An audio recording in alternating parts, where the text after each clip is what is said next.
Over the past 8 years of her professional and academic life, our next guest has been doing research on consumer psychology, focusing on how consumers choose between products and services. This past year, she and her partner, Professor Dan Ariely, have begun an ongoing research study of the psychology of investing and have found many commonalities between how consumers choose between goods and services, how they choose between different investment options as well. Their research is funded by the prestigious Sloan School of Management at Massachusetts Institute of Technology, of course known as MIT. And here to present some of their early findings, Professor Michal Strahilevitz, who's currently a marketing professor at the University of Arizona, or will be in January, correct? Good morning. What made you go into this? Well, personally, I'm also an investor, so a little bit of that was sort of noticing that I'm doing a few things that probably aren't that rational, and are a lot like the things we've been studying in the context of how consumers choose between different brands or different products and services. A lot of emotion has to do with the brands that you like and the things that you buy as a consumer in the marketplace. A lot of that also transfers to when you're an investor in the stock marketplace. So who took part in the study? It's an ongoing study? Yes. Well, actually, we have quite a few surveys going on quite constantly. In fact, we have a site, which is ilab.mit.edu, and we've regularly got surveys that have been going for the last year, a little bit more than a year, about a year and a month. And we're going to give that again at the end of this segment, by the way, for folks that would like to see more on that. Let's take a look at some of the questions that you ask and why you ask them. We're going to start with this one on who takes credit or blame for what happens, and we have them here. Please indicate how accurately the following statement describes you. I think it is my skill and research when I do well in the market, and this goes along with the next one, which is I think it is when I don't do well in the market. Can we go on to the next one there? I think it is a lack of skill and research when I do badly in the market. I guess this is taking ownership of what happens, right? Right. And the numbers aren't there, but... well, we're going to have the numbers in a second. So you just wanted to find out how personally responsible people feel, correct? Yeah, and whether there's a bias to take credit when things are good, but say, oh, the market's weird when things are bad. Okay, now here are the results. Now, this is on a 10 scale, right? It's a 10 scale with 10 is strongly agree. It's actually an 11-point scale with 10 is strongly agree and 0 is completely disagree. Okay, and people do think. Is this kind of what you thought would come out? This is actually what we thought. We didn't think it would be this drastic, and the reason is the majority of the people who responded to our survey have been in the market for 3.5 years or more. That means they've been in more bull markets than bear markets, and that means the market has actually been in their favor the majority of the time they've been in the market. So they think they're smart, they might be lucky. Yeah, there's actually more of a chance that if they did well, it's luck, than if they did badly, that it's lack of luck. And nevertheless, the problem here is people seem to be giving themselves credit when they do well in a bull market, but they won't take any blame when they do badly in a bear market. Some of them don't even take credit when they do badly in a bull market. So, you know, clearly there's a bias here. The reason that's dangerous is if you think you're better at this than you actually are, you're likely to be taking risks that are not going to be all that good for you in the long run. Investing on margin, trading more frequently than you should, trading on whim, just buying one stock, putting all your money in it, not diversifying. Especially if you have some success and you get more bold and you take those steps, and then you can really get in trouble. Yeah, because you think you're a genius and you're sure you know what you're doing. So it's risky. It's good to be lucky. That always helps. Yeah.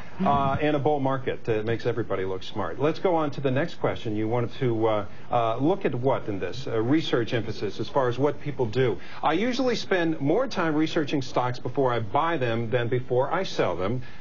More time researching stocks before I sell them than before I buy them. And on to another choice, which is the same amount of time. What were you going for here?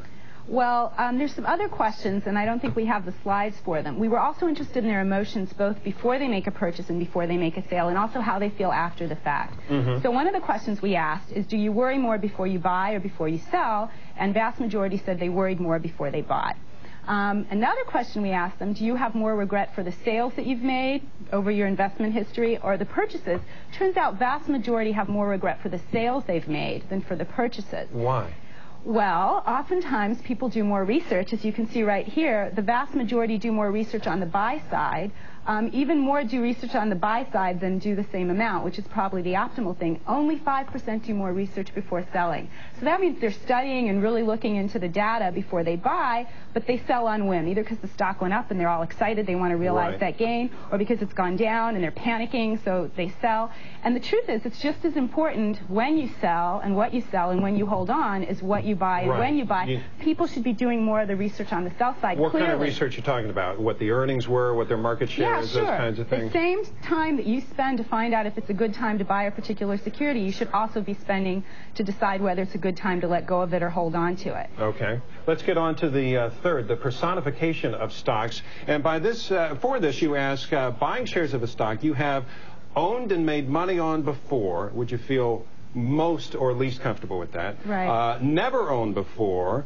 And then C would be owned and lost money on before. Yeah, and it's important to say that in the questionnaire we asked them to assume 30 days had passed, so the wash rule shouldn't affect the results. Let's see the answers here. Here are the results. The percentages here. Explain what you found. Okay, vast majority feel much more comfortable, and this is actually on a 100-point scale, so it's not actually percentages. Right. It's 0 is completely uncomfortable, and 100 is very comfortable. Okay. So what you see is people seem to be quite comfortable buying something they've made money on in the past, and very uncomfortable, you know, the difference is almost 50%, taking a risk or not taking a risk. Aren't we all like that? I mean... Yeah, we are, but I'll tell you why it's irrational. Let's say there's a stock, started at 10, went up to 25, went back down to 10. Some people bought it at 10 and sold it at 25. Some people bought it at 25 and sold it at 10. Let's say a month has passed. The truth is that stock should be equally attractive for everyone, but people feel like the stock is out to get them, right? The stock's out to get them, the stock's been good to them. Aren't they? Now, that makes sense with your friends. It doesn't make sense with stocks. Because stocks don't take it personally that we've bought them. They're not out to get us. Take a look at one more. And this has to do you think that you are in some ways addicted to stock trading? You talk to two types of people, some that describe themselves as frequent traders and infrequent traders. In fact, what we actually did to divide into the two groups here, we had about half of the people who responded to our survey said that they traded more than once a week, and half said once a week or less. So here, frequent traders are more than once a week. Here are the results. This is on a 10 scale. 4.3 say that they're addicted. Addicted. Yeah. That's pretty high. That's very high because if you read the addiction literature, most people who are addicts are a little bit in denial. So that 4.3 is probably less than the reality for those particular investors. And clearly the people who are trading more than once a week have more of a sense that they really can't get out. Even if rationally they think, you know, I'm trading too much, they're not totally in control. How long will this study go on? Well, this particular study is actually done, and there's some other results that, you know, we might report later on that'll actually come up in the literature. But there are several surveys that are probably going to be going on in the next 6 months. We've got about one a month.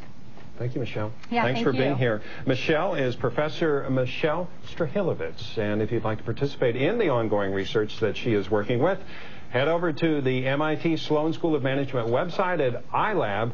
There it is, ilab.mit.edu.